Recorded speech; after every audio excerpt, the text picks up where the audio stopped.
Number one, my name is Mary, and I He's on. Link to your mouth. Mary. Make some noise. It is on. You have to put it All right, now can you hear me?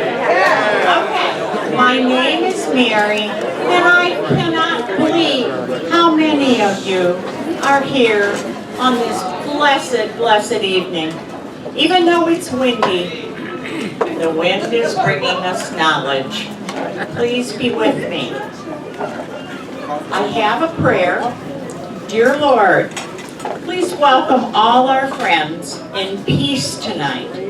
Help us all receive your message as presented here in a super spirit of loving. Remember, God loves all of us no matter what. We will try to receive this message in Jesus' name. Amen. Amen. Father Kevin Huber from Queen of All Saints is going to give us the church's position on same-sex attraction. It's yours. I told you it was going to be yours. Wasn't quite ready for that. I was looking for a little more, but it's okay. First of all, I just want to welcome all of you tonight to this presentation, and in a particular way, I want to thank the planning committee for the Tapped In program. They have been extraordinary in their effort to organize and to make sure that everything runs smoothly. And here they are; they're even serving tables. So give it up for them. And I also want to thank the good people at Gel Sasamos for their hospitality. So can we offer them a little bit of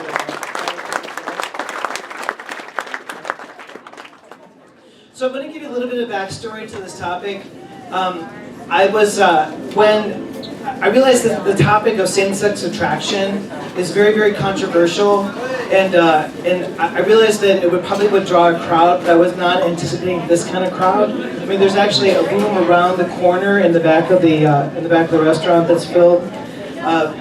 But I'm glad that you're here, because it's an important topic and it's certainly appropriate, especially in light of lots and lots of media. And this is the real reason, this is the real backstory. I was listening to a report on the radio a couple months ago, and the reporter was offering what he said was the church's position on same-sex attraction. And as I was listening to this reporter, I thought to myself, no, you are not presenting or you are not representing the Catholic Church's position on same-sex attraction with any kind of truth. And so I decided at that moment that we needed to have a presentation at Tapped In about same-sex attraction and what the church is teaching, what the church's perspective is. And it's also true that I want to shed, in the course of my presentation, I want to shed a little bit more light on Pope Francis's controversial comment very, very early in his pontificate, when he told journalists that he did not have a problem with inclination to homosexuality. And this is a quote: "Who am I to judge if they're seeking the Lord in good faith?"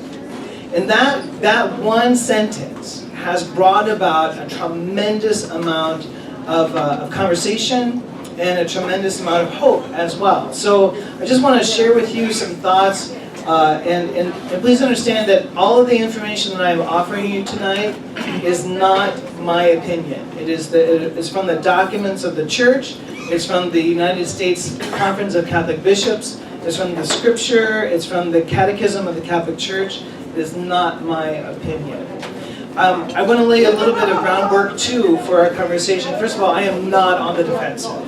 I have nothing to defend. It's just my principal aim this evening is to provide you with an accurate understanding of the Roman Catholic Church's spiritual and pastoral and sacramental response to same-sex attraction.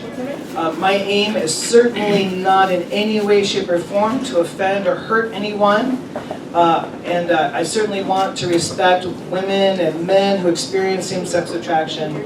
That's very, very important for me personally. I also realize too, and this comes from being a homilist as well, that the minute words leave my mouth, I have no more control over them. And I realize that they're going to be received and filtered and interpreted through lots and lots of different lenses. But I'm willing to take that risk because I think it's a very, very important. It's a very, very important topic. So let's just gather each other in a spirit of mutual respect and just enjoy the evening. So can we all agree? Say yes? Yes. Awesome. All right. So I have a particular structure for the conversation this evening.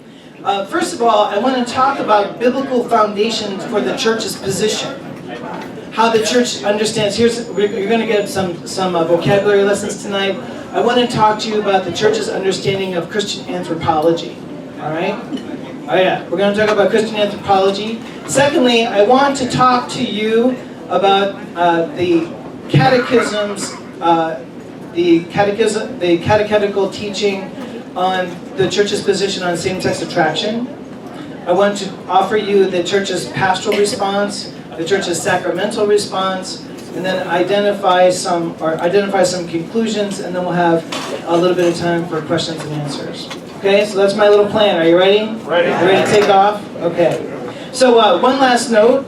I want you to be clear that I am maintaining a laser focus on the topic of same-sex attraction.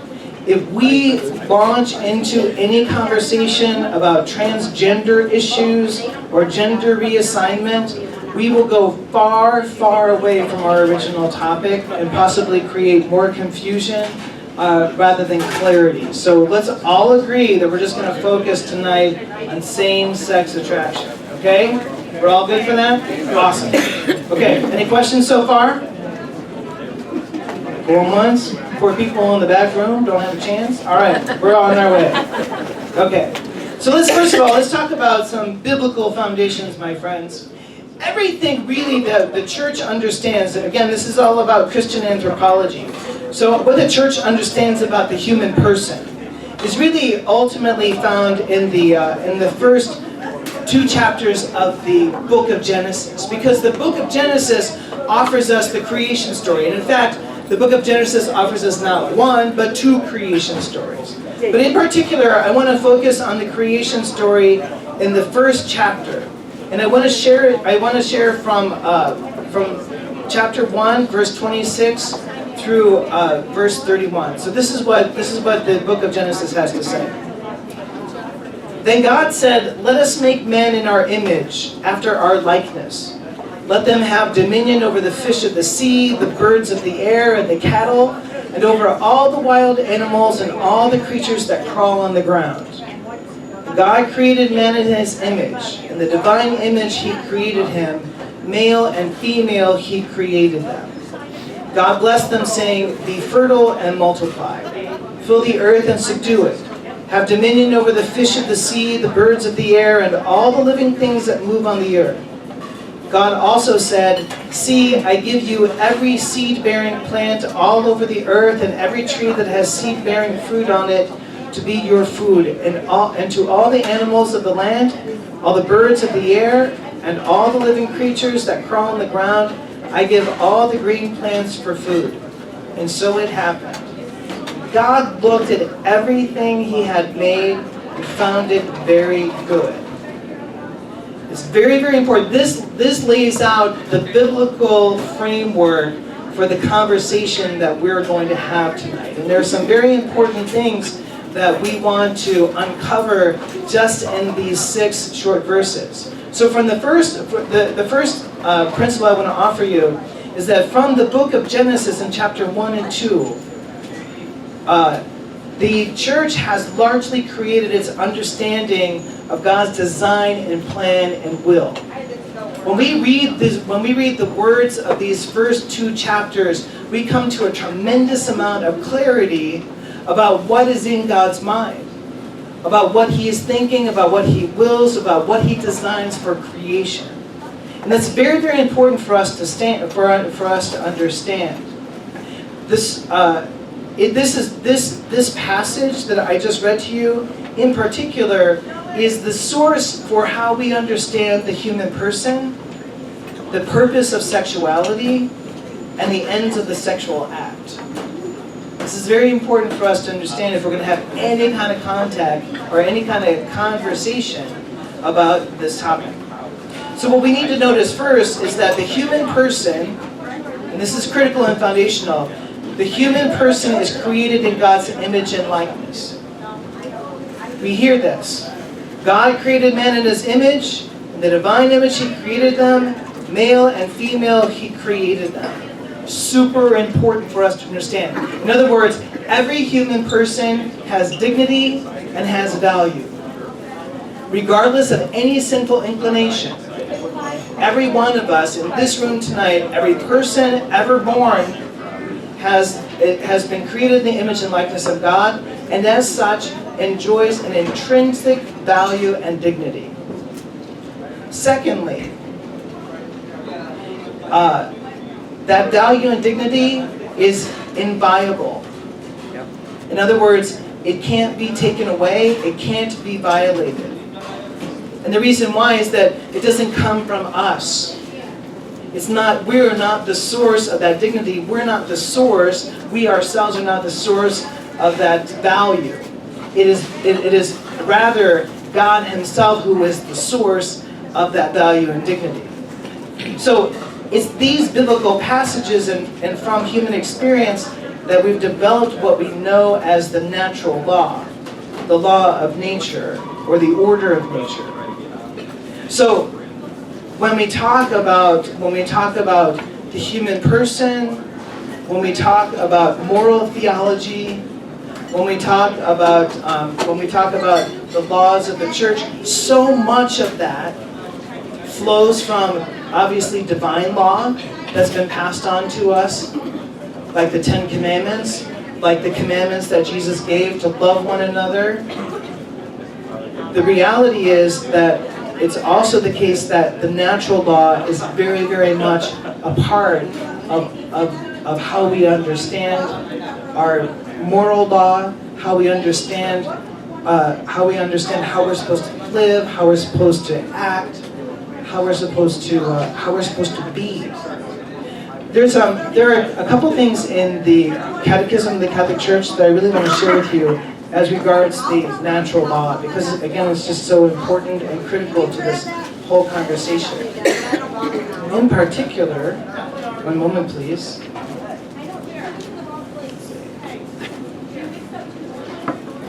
And of course, I can't find it right away.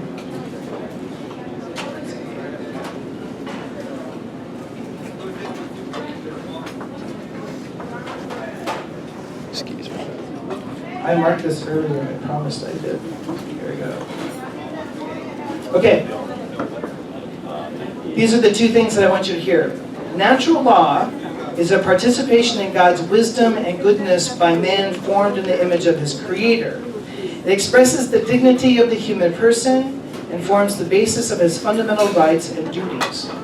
So again, as we look at creation, as we see how God formed it, as we see God's plan and will revealed in nature, we come to understand that natural law is the participation of God's wisdom.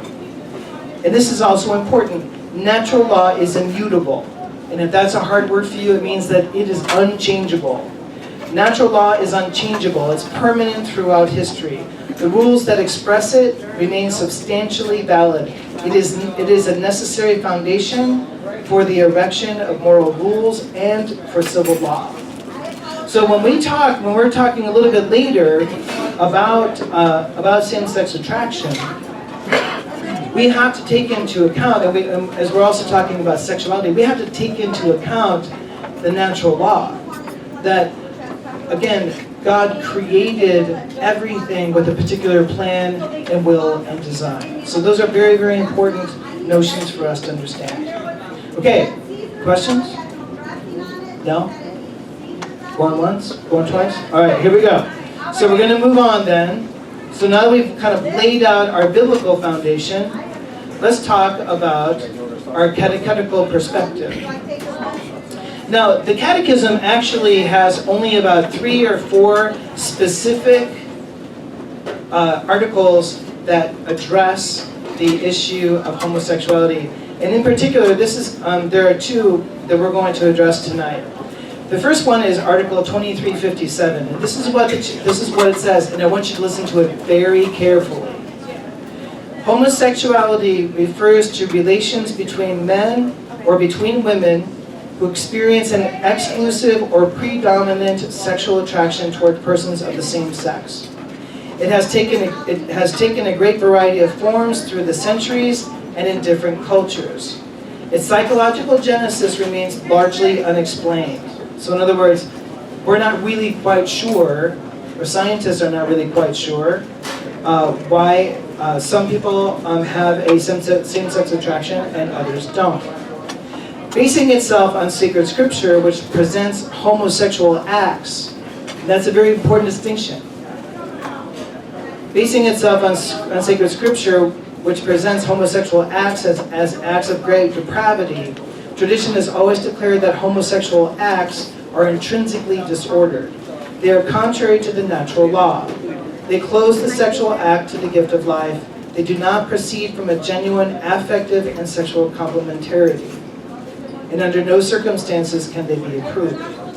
Now, there's some important things that are said in this one paragraph of information. First of all, notice, this article offers a definition for homosexuality.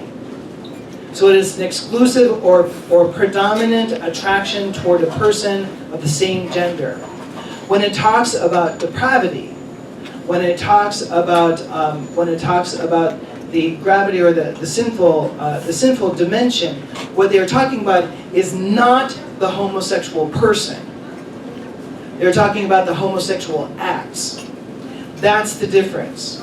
The church is not making any judgment whatsoever, places no judgment on orientation. In the Catechism, you can read all the way through it. It places absolutely no judgment on the homosexual person. It does not say the homosexual person is good. It does not say the homosexual person is bad. In the very same way, it doesn't say that the heterosexual person is good or the heterosexual person is bad. The church just recognizes that this is the lived reality. This is the lived human experience of people.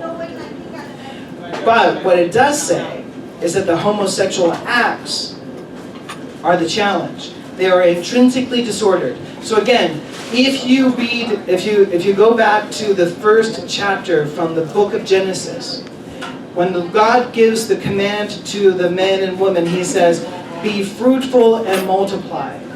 God created men and women with the physical capacity to enter into a union that brings forth fruitfulness, that brings forth transmission of life, that brings forth children. Any way you look at it, the homosexual act cannot do that. So again, it's disordered. In other words, it is different from the natural order that God created. The Catechism also says they are not ordered toward the ends for which God gave them to us. When you think about the sexual act is oriented toward two ends. Does anybody know what those two ends are?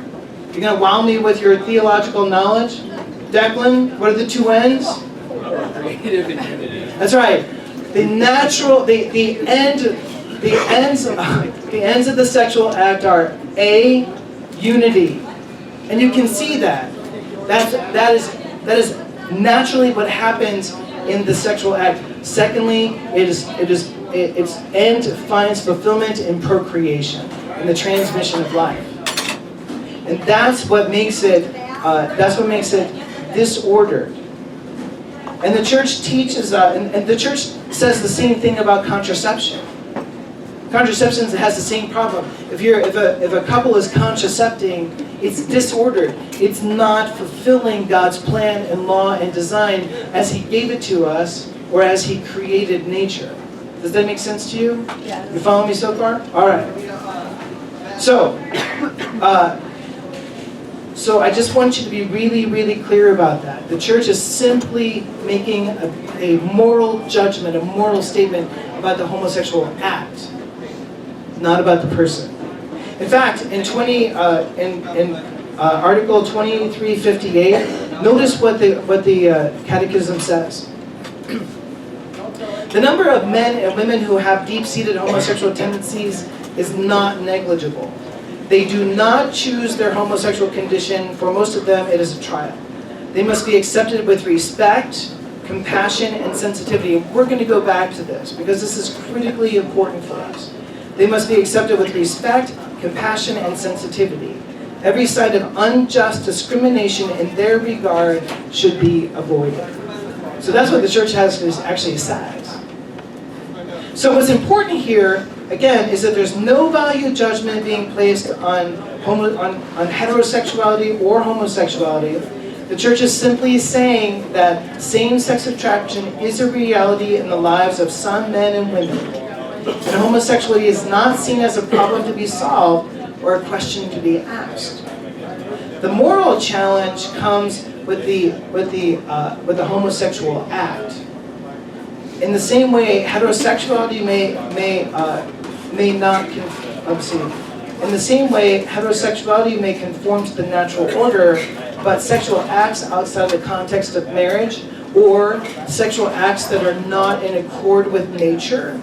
For example, human beings do not mate with animals. Those are considered disordered. So the heterosexual person can commit many disordered sexual acts as much as a homosexual person. So there's no distinction here. Every human person has that capacity. So I want to make one more distinction. When we talk about same-sex attraction or opposite-sex attraction, what we're talking about is a component of our identity as a human person. To say that I'm homosexual or to say that I'm heterosexual is one component, one dimension, one facet of my person. It's not the whole deal. To say that for a person who experiences same-sex attraction, to say that they have that tendency or they have that orientation, does not detract or add to their value or dignity. Again, our sexuality, our sexual orientation is one facet of our identity as a human person. And it doesn't add or it doesn't subtract from our value and dignity as a human person. And this is and I think this is really the biggest challenge that has emerged in our society since the sexual revolution. And that is this, that the sexual act has now become the key to defining a person. That seems to be the principal issue. In other words, for me to fully express who I am, I have to express myself genitally. I have to have some genital expression in order for me to say I am a person. Whether I'm a heterosexual person or a homosexual person, I have to act sexually. Unless I express myself genitally, then I cannot be who I am. That's the challenge. Because it's a complete falsity. So in other words, if that's true, then I can't be Kevin Huber. I can't be a son of God. I can't be the son of Richard and Judy Huber. I can't be a priest. I can't be a preacher. I can't be any of those things to their fullest extent unless I express myself in a genital manner, which is a complete fallacy. And if we're going to hold that we have to express ourselves genitally in order for us to have the fullness of personhood, then what happens to religious? What happens to Tibetan monks? What happens to priests who choose to live a celibate life? What happens to the single person who is living chastely? What's happening to what's happening to homosexual persons who are living chastely? Ultimately, it's to say that they're not living fully human lives. So there's a tremendous problem with that kind of thinking. So when we as a society place all our value in the genital expression, we run into trouble, whether it's with heterosexuality, or bisexuality, or homosexuality, or however you want to look at it. Sexuality is so much more than the function of genitalia. Sexuality ultimately is our ability to relate. It's what allows me to come up to this man and shake his hand. It's what allows me to approach Kathy and say hello. It's what allows me to sit down in a conversation and to share my thoughts and my feelings as much as to hear another person's thoughts and feelings. Sexuality is so much bigger than just a small aspect of genital expression. All right. Any questions? Disputes? Yes, sir. What do you mean by intrinsically? What do I mean by intrinsic? Intrinsic. Okay, hold on. Where did my water go? Oh, there it is. The word intrinsic means that it exists in itself as opposed to extrinsic. All right. So in other words, it is part of who I am. It is an absolute. It is something that exists in me by virtue of who I am. Does that make sense to you? Okay, it's a philosophical notion, obviously, and then something is extrinsic means that it's outside of who I am. All right, so it's extrinsic to me, but when we say that something is intrinsic, it exists inside of me. All right, okay, good. All right, anybody else? No? No disputes? Okay, all right. Okay, so let's talk a little bit about the church's pastoral response to same-sex attraction. I want to go back to Article 2538, and I want to read it to you again. Let's see.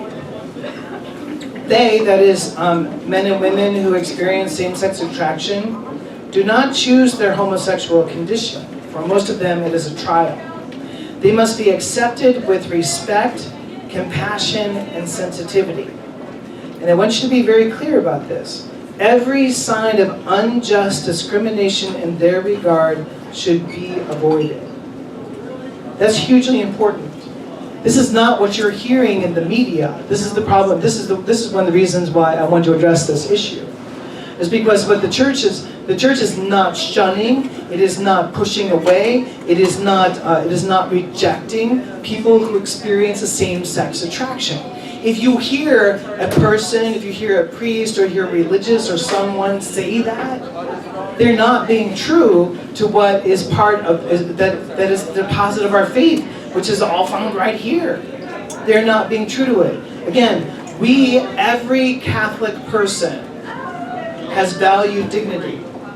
Every person experiences a same-sex attraction or an attraction to the person of the opposite sex needs to be accepted with respect and compassion and sensitivity. It is deplorable that homosexual persons have been and are the object of violent malice in speech or in action.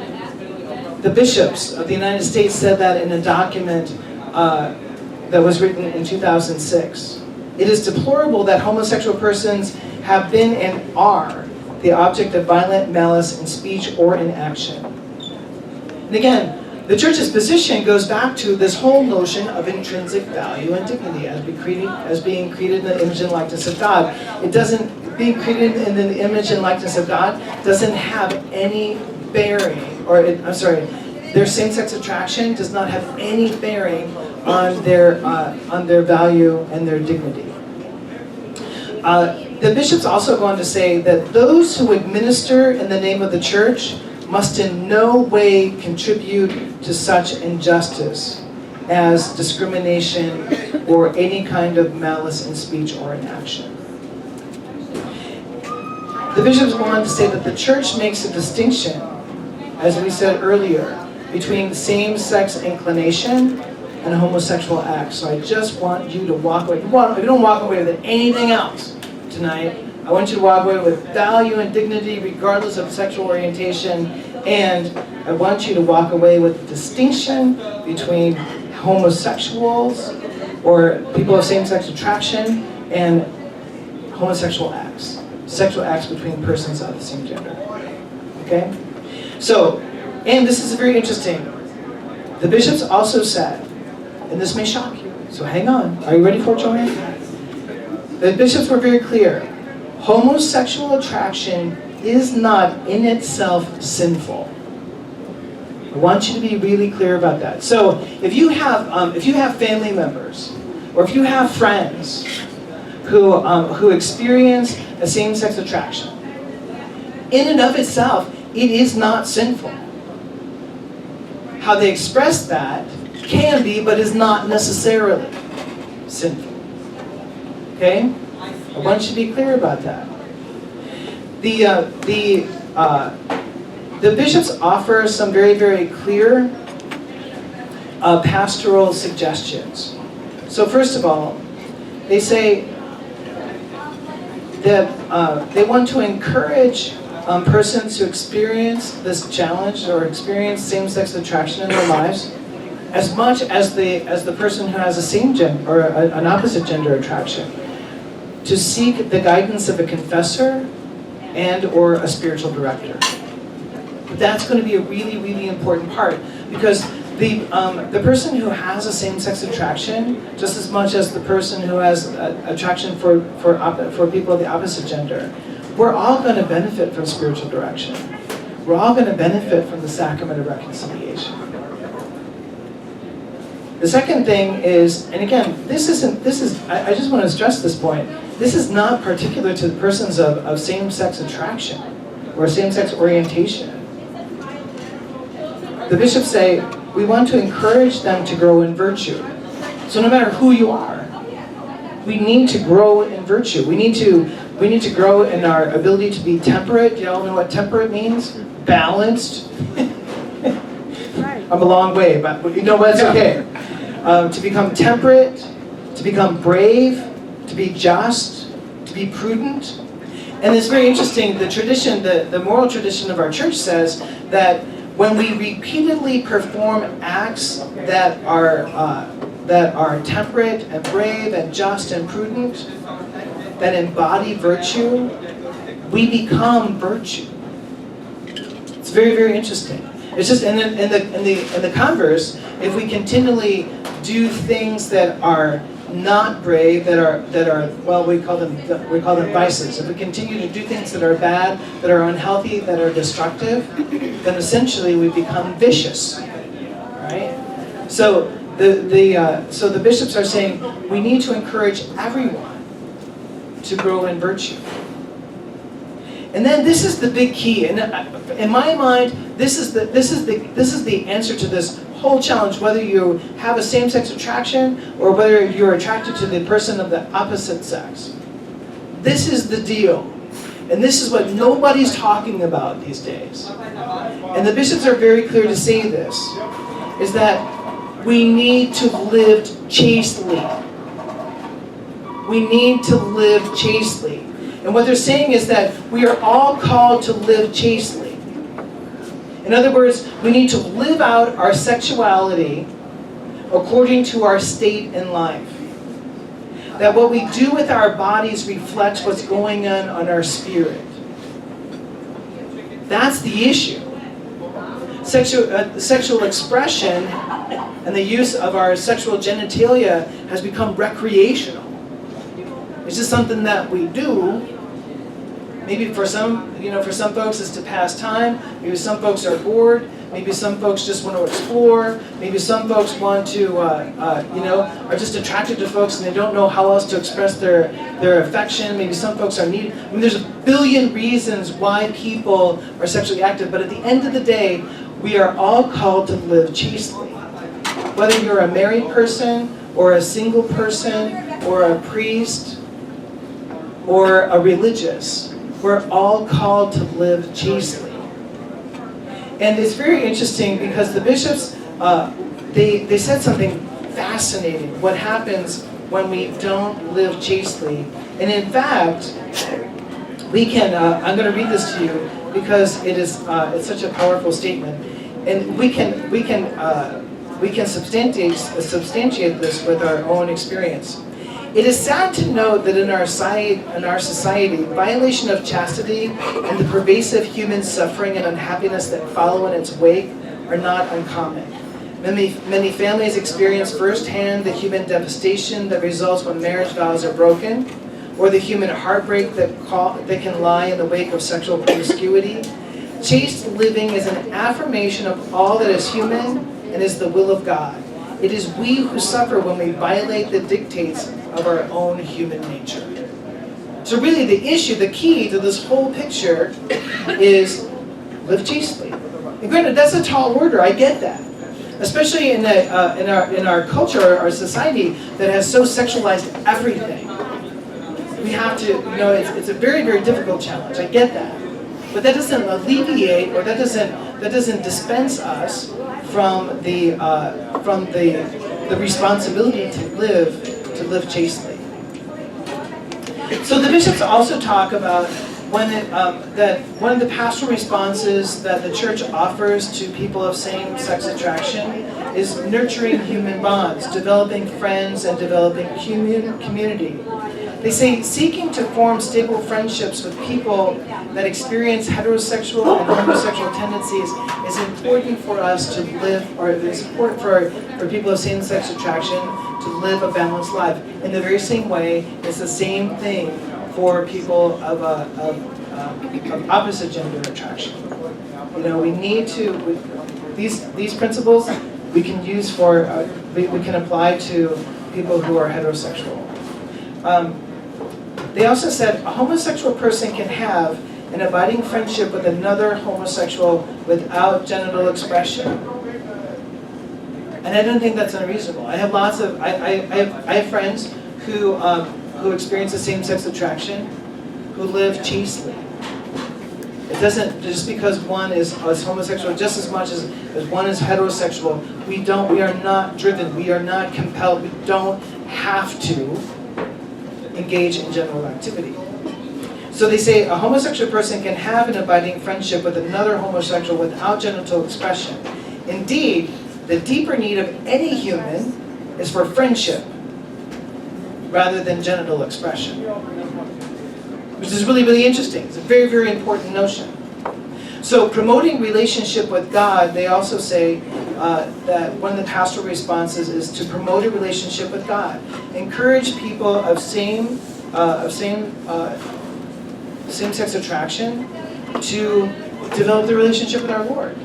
Again, we can't look at sexuality or sexual orientation as some kind of curse. It's not a curse. It's actually a great gift. If we didn't have sexuality, we wouldn't be able to enjoy each other's company. You wouldn't be stuffed in this room today if we didn't have the gift of sexuality, because we wouldn't even want to have any kind of contact with anybody else. Don't touch my shoulder. Don't invade my space. You wouldn't want anybody near you. And so sexuality is the gift that brings us together as a human family. So, and the bishops also, and this might be surprising to you as well, the bishops also encourage, one of the pastoral approaches is to encourage people of same-sex attraction to engage in church participation. And I want to read these to you because these are very, very important. People of same-sex attraction are welcomed to and encouraged to participate in their local parish. They're offered support and leadership from their bishops and pastors, and they are encouraged to take an active role in the community if they are living in accord with church teaching. That's huge. This is almost like the complete antithesis of what is being conveyed in the media. Because what the bishops are saying is, we need and we want people of same-sex attraction to know that they are welcomed, that they are part of us, they are part of the larger Catholic community. Again, we're not pushing them away, we're not moving them into a different place, we're not isolating them in any manner. We want them to become integrated into our local communities. This is a huge deal. This is completely opposite of what we're hearing in the media. Now again, I realize that lots of folks don't feel that way. Lots of people who experience same-sex attraction do not experience that. They don't have they haven't had that kind of relationship or that kind of experience in their local parishes. But as the bishops tell us, this is really what the church's authentic response to them needs to be. It needs to be one of welcome, it needs to be one of invitation. And in fact, they go on to say that there needs to be outreach to persons with same-sex attraction. We need to reach out to them, we need to invite them, we need to beckon them, we need to embrace them and say to them, you are part of who we are. And then the other pastoral approach that they offer is this, and that is that there needs to be catechesis. There needs to be sound teaching. Sound teaching in the way of the moral tradition of the church, sound teaching in the biblical tradition of the church, sound teaching in Christian living. So incredibly important. And again, they go on to encourage the opportunity for spiritual direction. They go on to say that there needs to be pastoral support for those with AIDS or HIV. And this is very important. In fact, there was a document that was created by the bishops. There needs to also be support for parents whose children experience same-sex attraction, because the parents are hurting too. So there may be in our culture, there may be in our society, what's the word I'm looking for? A negative response to the community, the people who experience same-sex attraction. But the reality is that the church is saying, we're not pushing you away, we want you to be part of us. We want you to be part of us. Okay. Questions? You guys are too compliant. Okay. I'll give you a question. Oh, you give me a question? Go ahead. Shoot. Because I'm in turmoil right You're in turmoil. Okay. So, when I was a young kid and a young man, so we constantly want to talk about how we want to treat the homosexual. When I was 18 or a young man, we didn't talk in terms of, yes, we had the commandments and had that, but we didn't talk about the heterosexuals' activities or how you were going to move forward. I don't remember at the age of 8 deciding I was heterosexual. Yet I had a son at age 8 that said, Dad, something's not right. So, you know, my knowledge, because I've lived it, is that a person who basically believes that they're, and I've seen him grow up to be a man at this point, is that the basis of this whole thing is based on the fact of whether you're born with it or whether you learn it. Society seems to want to say it's learned. All the nice things you just said about what the church says, that's not being relayed. It's true. That's not being relayed. And society that's in our churches, and I'll tell you, I'm a staunch Catholic. The people that are in church aren't hearing that word either. They're being ostracized and pushed away. Now, as far as the, I have some problems when I hear things from the church about trial and disorders, inclination. Sure. I didn't have an inclination on my heterosexual. I am married 37 years, and you know, I have all sorts of problems because the church wants. I realize as heterosexuals, young adults cannot have sex because they, you know, that's sinful, and whatever they do, they're responsible for it. On the same token, the homosexual is very much responsible for their actions too. But the fact that nothing is recognized in society in the terms of marriage with these folks, then they're always looked upon as being in sin. Yet I, at the age of 60, can continue. I know you talk about chastity, but you know there are people out there who cannot have children, and there are people at young ages, and there are people such. You continue to have sex with no idea that you're going to have children. So there are a lot of controversial aspects of this whole thing, but it's easy. What I'm basically saying is a lot of things are easily stated, but in actuality, that's not what society is about. And for my son, it's a tough road. And you know what? To be honest, he has a very strong faith, probably more stronger than my other two children who are heterosexual. But I will say one thing: the kid has a strong faith, but not in the Catholic Church. And he feels the Catholic Church doesn't want him. And I've told him before, you don't need the Catholic Church. I have a strong faith, but I don't have I cannot force him to be in the Catholic faith, because as long as he loves Jesus and he believes in Jesus, that's what he's going to have to live with. But right now, that society, along with my son, it feels ostracized. That's a lot. That's probably not a question. It's a statement. It's true, it is a statement. But what's important here is a couple of things. You're right. When I use words like disorder, inclination, trial, again, I tried to explain them. I'm not using them as negative terms. I want to use them as descriptive adjectives, as adjectives, as descriptive terms. In other words, I'm just trying to, had this conversation earlier today. When we absolutely need a standard by which to live. Okay? No one will argue with that. We need an example. We need a standard. Okay? We as Christians, we have our standards are Jesus Himself and the Holy Scriptures. Okay? So when we look at the Scriptures, we have that paradigm. We have that form. We have that supreme example of how we're to live. So when I brought out the reading of the passage from the book of Genesis, from the first chapter, what I want you to understand is that is the paradigm. That's the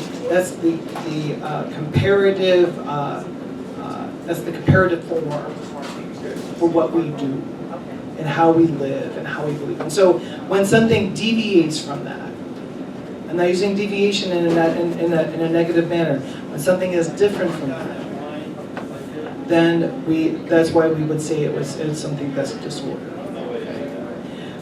I completely agree with you, 100%. That the people who are in church, us, we're part of our culture.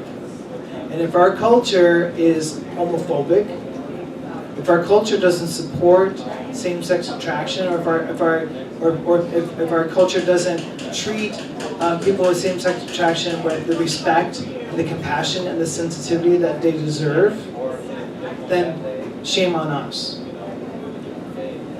Truly, shame on us. And I know that this is a tough. I'm glad that we're having this conversation today, but this is a tough conversation to have on a Sunday morning at Mass. Especially when you're in a church that's filled with lots of young kids as well as older folks. Sexual morality is difficult to have a conversation on a Sunday morning. So that's another one of the reasons why I'm glad that we're here. And honestly, if it makes any difference, and I say this with a tremendous amount of sincerity, if your son was here right now, I would apologize to him for the lack of support that he's received from his church, from the church that in which he was baptized, in which you and your wife baptized him. And I'm sorry that he feels that way. But thank you for being vulnerable. Okay, let's talk a little bit. Anybody else? Yep, go ahead, Kathy. Oh, no. I'm loud. you're gonna talk. I'm loud enough. I found it a little confusing what you said. You said to welcome the homosexuals into the church. And that being homosexual and attraction is not the sin. That's not the simple. It's the act. That's the So now, what about these so-called married homosexuals? we're gonna talk about that in and just a second. not married ones Okay. that are engaged in the act. Okay. What is the church saying about that and welcoming them and sacraments? Most sinners. So you know what? If you can hang on for just about 5 minutes, we're gonna address that question. Okay. So because your question is really about what is our position? What's the church's position on couples of same-sex couples who have at least entered into a civil marriage? So that's your question. Or not even a marriage, but they're in a lifelong commitment. Okay. So we're gonna hang on for that. Right, Tom? Don't we welcome all sinners? We do. But we're gonna talk about that in just a second. Okay. But that's All sinners. not Hang how on. it sounded when I was listening. Okay, so hang on. Okay, hang on just for 1 minute. Okay. So I want to talk about the sacramental response to same-sex people who experience same-sex attraction. So the bishops are very clear to say this: the Catholics who are living in accord with the Church's moral teaching are invited and encouraged to participate fully and regularly in the sacramental life of the Church. All right. So if they're living in accord with the Church's moral teaching, they are invited and encouraged to participate fully and regularly in the sacramental life of the Church. So if you want to stretch this out a little bit, I mean, you can say, persons of same-sex attraction who have close friendships with other men or with other women, there's no challenge with that. There's no difficulty. So again, as long as they're living within the Church's moral code. So in fact, frequent reception of the Eucharist and confession strengthen people to live their life chastely. And again, there it is again. There's the key. We have to encourage our brothers and sisters who have same-sex attraction just as much as we need to encourage people who have a heterosexual attraction to live chastely. And people if people of same-sex attraction frequent the reception of the Eucharist and confession, it also enhances their relationship with the Lord and with others. It's interesting too. Baptism can be celebrated for children of same-sex couples if there is a well-founded hope that the children will be brought up in the Catholic religion. Also, people who experience same-sex attraction would be certainly welcome to receive the sacrament of the anointing of the sick. There's no challenges with that at all. And even people who experience a same-sex attraction can be ordained to the priesthood. There's no discrimination here. But then we come to the issue of marriage. Okay? So this is the challenge. This is the challenge, my friend.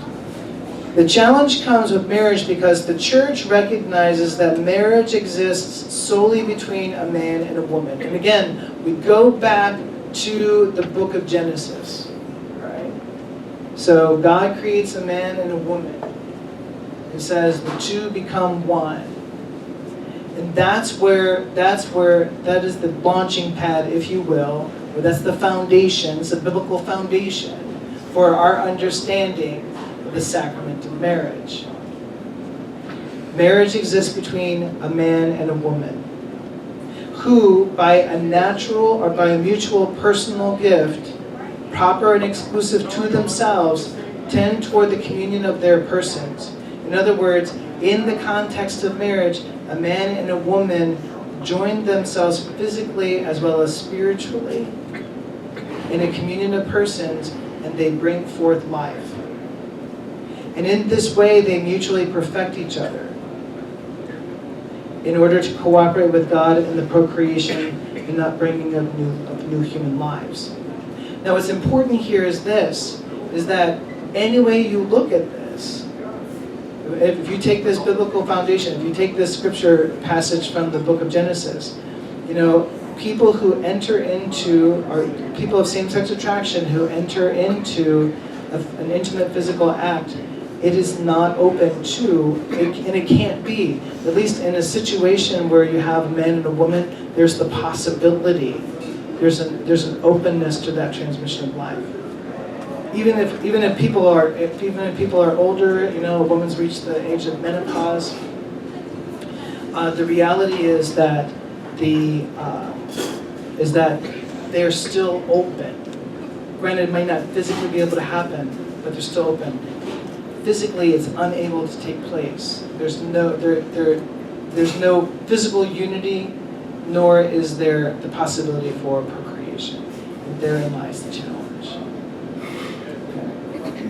So I just want you to be clear about that. Outside of marriage, people of same-sex attraction are certainly just as much as heterosexual folks are certainly welcome into the sacramental life of the church. There's no challenge with that. Again, as long as they are just as much as the heterosexual person, as long as they are living according to the church's moral teaching. All right? Questions? Yes, Fran. And if they're not, then just as with the heterosexual person, they need to make some decisions about how they're going to live and about their relationship with God and about whether or not they place any value on living in and enjoying the sacramental life of the church. They have to make that choice. Just like you and I do. I have to make the choice, you have to make the choice. If they decide that they're not going to live within the framework of the church's moral teaching, which is again flows from the natural order, then there's some they need to make those decisions. Yeah. Yes.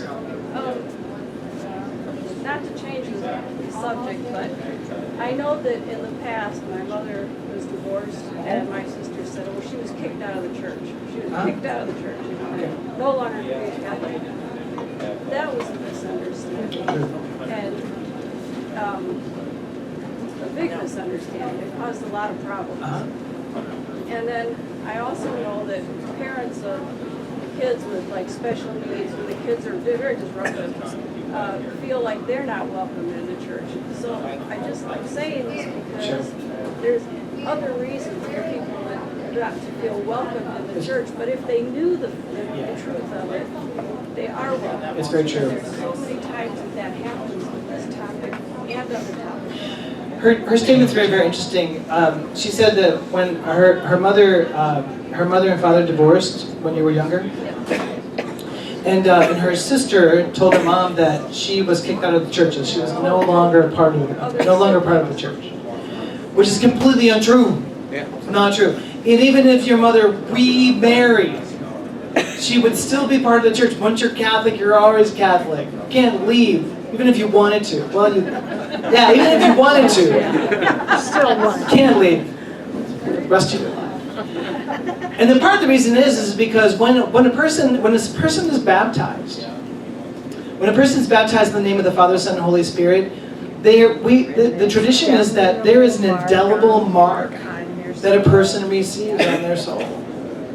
And that marks you for your life. Once you're a Christian, you're always a Christian. It is intrinsic to your person. Okay? So, and it's also the case too, and your comment was also this. So I don't know where your sister got her information. It's one of the reasons why I said earlier, once these words leave my mouth, I have no more control over them. I'm glad this is all on video so I can go to Bishop Honning and say, this is what I really said. But, whoever gave your sister or whoever gave your mom the information that she received, they were inaccurate.